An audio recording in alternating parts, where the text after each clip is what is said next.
Alors, alors, alors bonjour, bienvenue pour un nouvel épisode numéro 8. Donc là, je suis en compagnie de deux futurs électeurs. Alors, j'ai quelques questions à vous poser. Après le débat d'hier soir, qu'en avez-vous pensé et comment allez-vous choisir votre candidat pour les élections présidentielles 2017 ?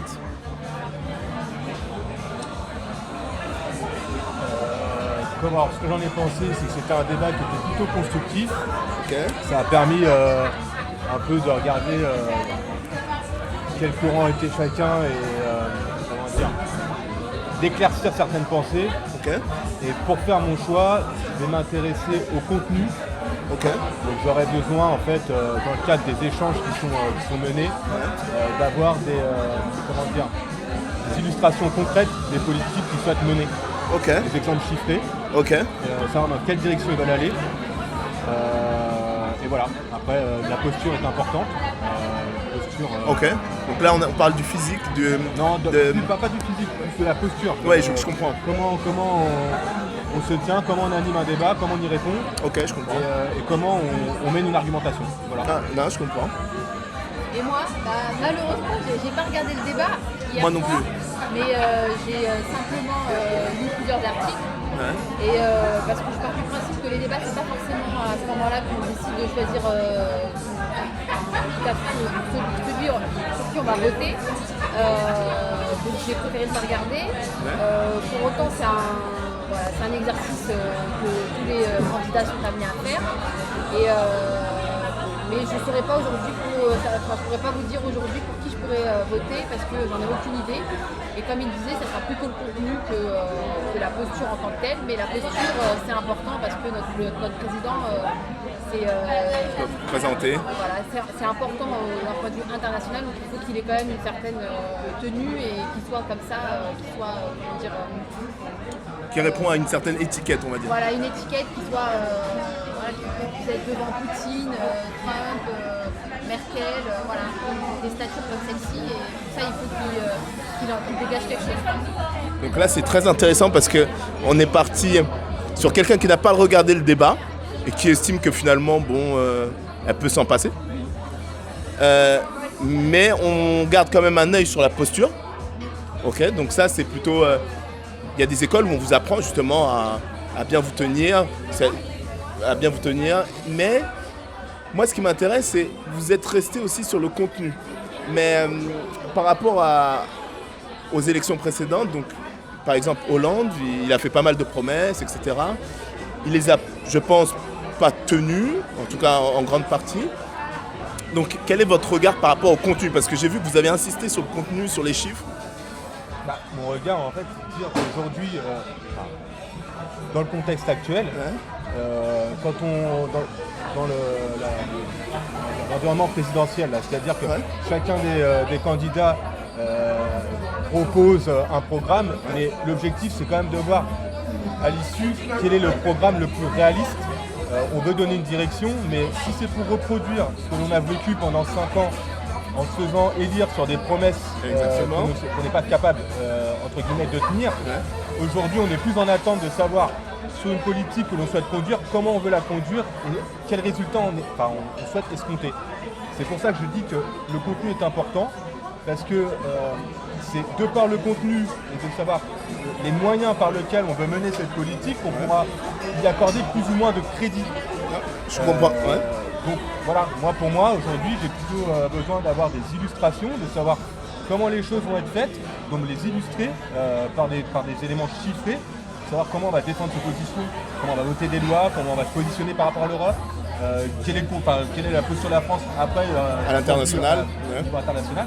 Et c'est l'ensemble de ces éléments-là avec des exemples entre guillemets chiffrés qui vont me permettre de faire mon choix. Aujourd'hui on est dans un contexte qui va plus loin, on est dans un pays qui est endetté. Tout à fait. On sait qu'on se doit, de par notre appartenance à l'Europe, à répondre à certains critères. Ouais. Donc, à date, aujourd'hui, c'est comment on mène une politique économique, comment on tient ses promesses dans le contexte qui est le nôtre, et, tout en répondant à nos obligations européennes. Donc ça, c'est vraiment très intéressant parce que vous montrez aussi une contradiction entre devoir et devoir européen et on va dire devoir national, parce que je pense que tout pays veut une certaine autonomie, et pour avoir cette autonomie, il faut régler ce problème de la dette. Mais régler ce problème de la dette peut aller en contradiction avec nos obligations européennes. Bon, ça se discute, mais je vois qu'on reste quand même beaucoup focalisé sur le contenu, sachant qu'il existe ce qu'on appelle des think tanks, je pense que vous savez ce que c'est un think tank. En gros, eux, les candidats, ils réfléchissent pas tout seuls, c'est pas des surhommes. Et la plupart du temps, certains emploient directement des groupes de pensée pour justement donner un aspect réaliste à leurs propositions.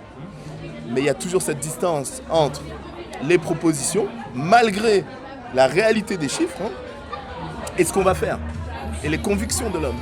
Je pense que vous êtes conscient de la distance qui sépare les convictions du candidat et son programme politique.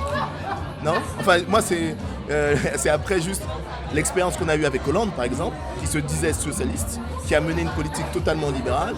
Aujourd'hui, je pense que les Français sont conscients de la distance qu'il y a entre l'homme, ses convictions et son programme.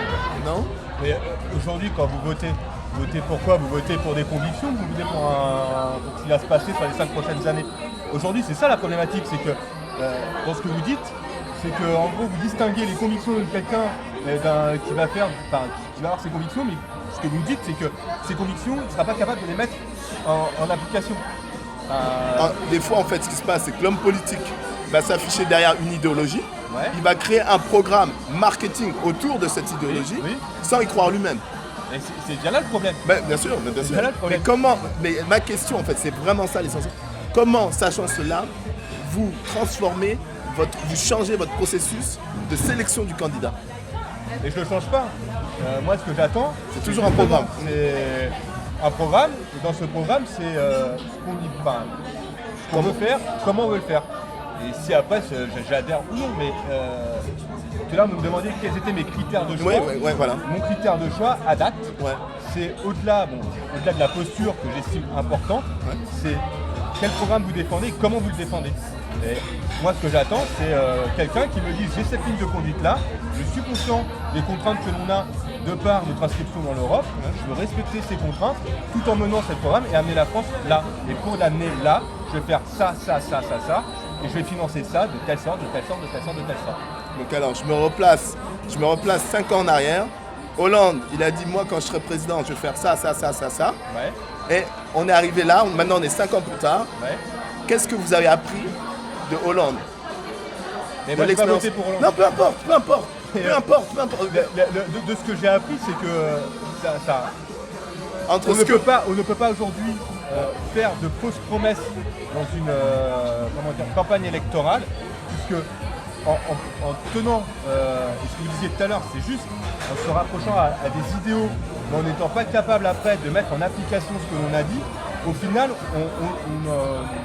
on se décroche, on détruit l'idéologie, on se détache de tout. Parce que je pars du principe qu'il y a ce en quoi il croit et la réalité de la chose. Je pense qu'il y croyait réellement à son programme, François Hollande. Il y croyait à son programme, sauf qu'il ne s'est pas imaginé que la crise allait perdurer comme ça. Et à un moment donné, il a fallu qu'il prenne des décisions.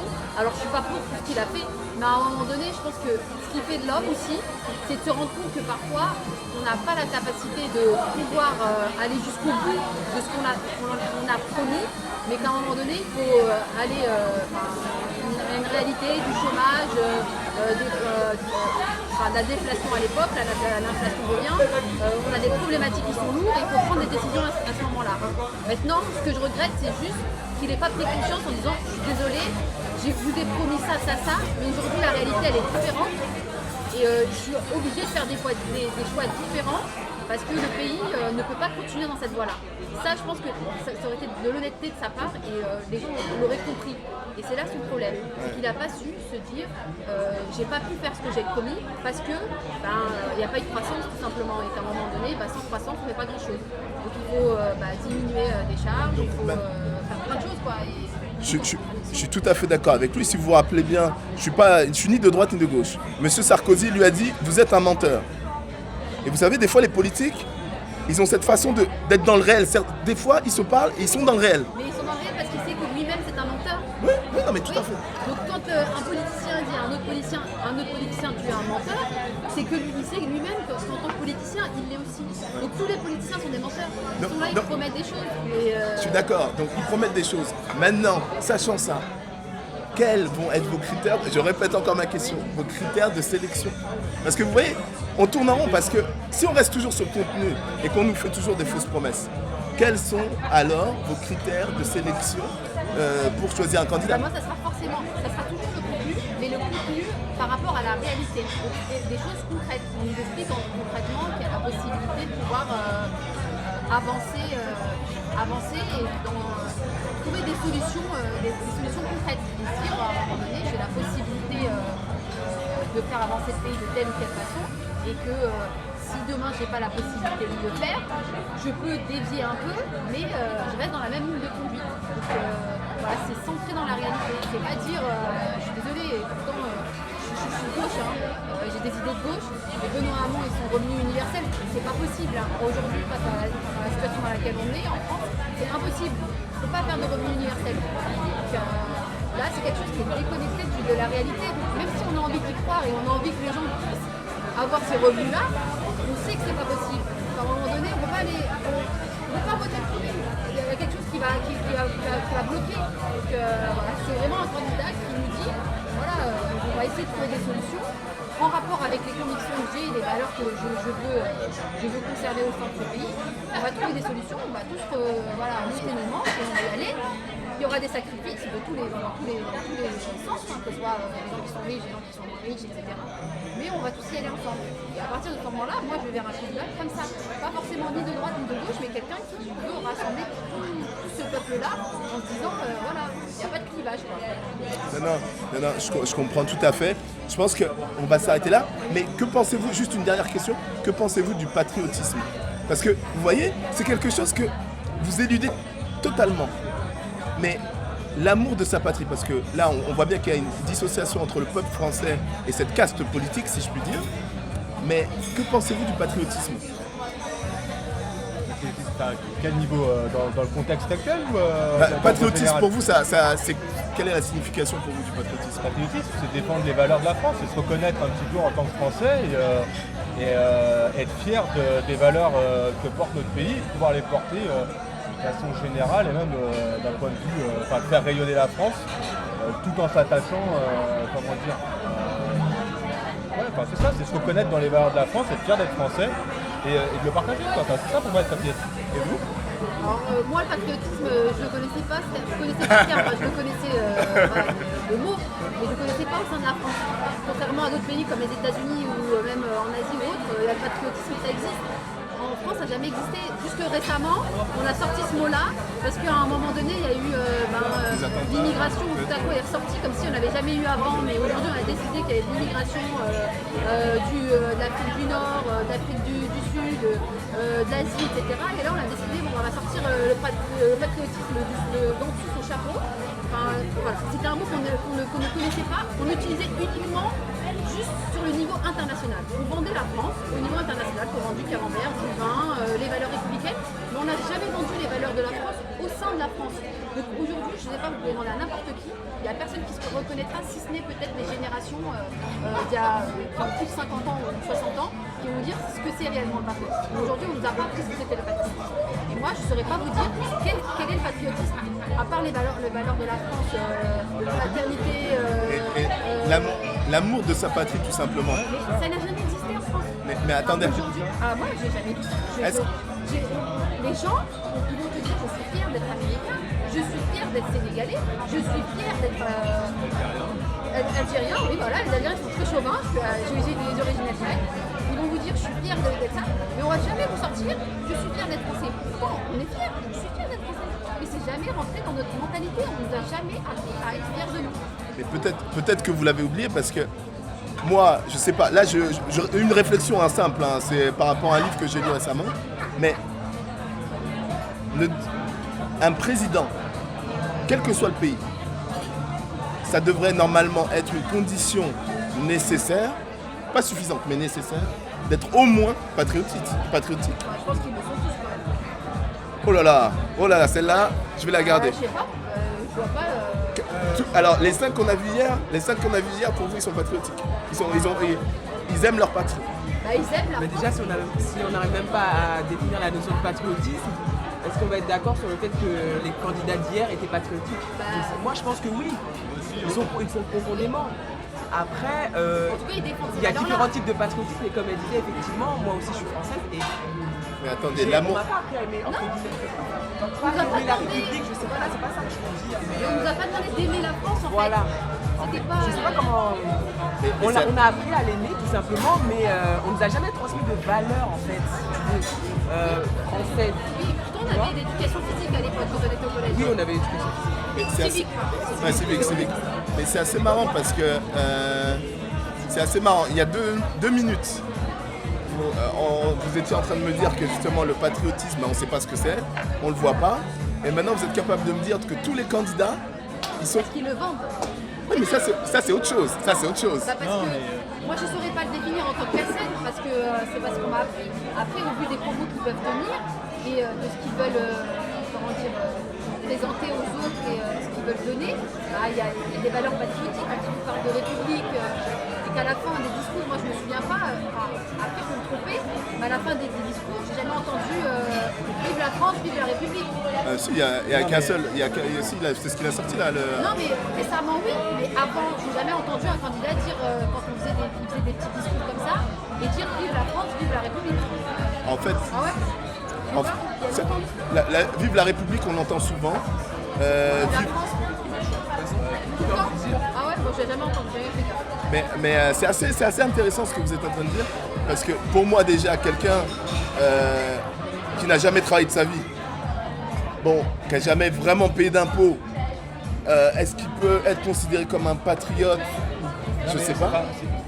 La question qui posait, elle est ambiguë, c'est faut savoir qu'est-ce qu'on définit en tant que patriotisme. Mais tout à l'heure, L'amour de la patrie, moi j'ai dit simplement. si c'est l'amour de la patrie aujourd'hui, tout le monde peut aimer, ne pas aimer la patrie. Enfin, patriotisme, c'est mettre en avant les valeurs de. Quand vous dites l'amour de la patrie, on peut tous aimer la France de façon différente. Donc être patriote, on peut tous l'être à sa manière. Je pense que la notion de patriotisme elle est quand même beaucoup plus large. Et quand on définissait tout à l'heure, quand on rebondissait sur les candidats qu'on a vus hier, la notion de patriotisme à leur niveau, c'est est-ce qu'ils se reconnaissent dans les valeurs de la République. Et de ce que j'ai vu hier, j'ai le sentiment qu'ils sont quand même attachés à la République. Certains préféraient aller de la 5e à la 6e République, mais ils sont quand même attachés à ces valeurs de la République, la démocratie. Et je pense que les candidats, pour répondre à votre question, sont patriotes. Ah non, mais en tout cas, merci pour vos réponses. Et moi, juste le dernier mot, c'est que moi, personnellement, toujours, je me moque de ce qu'on me dit en campagne marketing. Quand j'essaye de draguer une fille, je lui dis ce qu'elle veut entendre. Donc jamais je vais prêter attention à ce qu'on me dit justement à l'instant T. Et je regarde l'histoire de l'individu, son parcours. Et c'est ça qui va me dire qui il est intrinsèquement. Parce que si on veut vraiment résoudre les problèmes de ce pays, il faut avoir une résilience, il faut être consistant. Et les 5 que vous avez vus, les 5, si vous étudiez leur histoire, vous pouvez pas voter. Juste qui ils sont, juste ce qu'ils ont vraiment fait. Pas les histoires de... Parce que l'expérience en politique, elle donne aucune valeur ajoutée. Bon, ça c'est mon petit mot, après on a tous ce point. Mais je pense que c'est vraiment intéressant de s'intéresser à l'histoire, pas à ce qu'on vous raconte justement à l'instant T. Justement, à ce qu'il est entre les élections, à ce qu'il dit, ce qu'il fait. Oui, on est d'accord. Et Et l'histoire, ça fait une personne, mais ça fait pas tout. Entre la personne que tu es au moment où tu es jeune et la personne que tu es à l'âge où 20 ans, 10 ans, 15 ans, 30 ans. Non, bien plus sûr, tard, bien sûr. C'est plus la même. sûr. L'histoire que tu vis, l'adolescent que tu as été, le jeune adulte que tu deviens et l'homme retraité que tu seras, on ne sera jamais identique. L'histoire est importante, mais c'est pas ce qui fait de toi la personne que tu es réellement à l'instant T, parce qu'il y a des choses qui te forgent. Et donc, même si on analyse de l'histoire, c'est important, il faut analyser ce qu'ils sont à l'instant T. Mais ils sont en campagne marketing, ils sont en campagne marketing. Ils sont en campagne marketing, mais il n'y a pas que du mensonge dans l'histoire. Quand tu vas draguer une fille, si tu vas la draguer, c'est qu'elle te plaît un minimum. tu vas pas la draguer pour le plaisir d'être draguée juste parce que t'as un défi. Sauf si c'est un défi, il y a des copains qui te le disent. C'est que tu la trouves un minimum mignonne et intéressante visuellement. Donc quand tu vas là-bas et tu vas dire ah, vraiment je suis tout charmant, toi, c'est quand tu le penses un minimum. Après, tu lui dis, Regarde, même lui réfléchit. Tu peux ça dans ton cas de figure, c'est c'est que tu prends si certaines tu choses. dis tout ce qu'elle a envie d'entendre, certes, mais si la personne s'intéresse à qui tu es, c'est ça que tu es en train de dire. C'est-à-dire que si, dans ton exemple, si je reprends Ouais, bien sûr. ton illustration, si tu dis à la fille, en gros, tout ce qu'elle a envie d'entendre, ok, soit, mais elle va falloir qu'elle s'intéresse à qui tu es, si tu veux qu'elle soit elle, dans ton exemple. Non, mais bien c'est sûr, bien sûr. Donc après, est-ce qu'elle a le recul nécessaire pour savoir qui tu es, ce que tu as fait avant, ainsi de suite, hein. À la limite, s'en fout. Ce qui compte, C'est l'instant T. l'instant T, quoi. Ce que tu dégages, ce qui tu es, puis après, te jugera sur ce que tu as dit, Ouais. pas sur ce que tu avais dit. Mais en tout cas, je vous remercie beaucoup et puis bonne soirée. Non, c'est bon.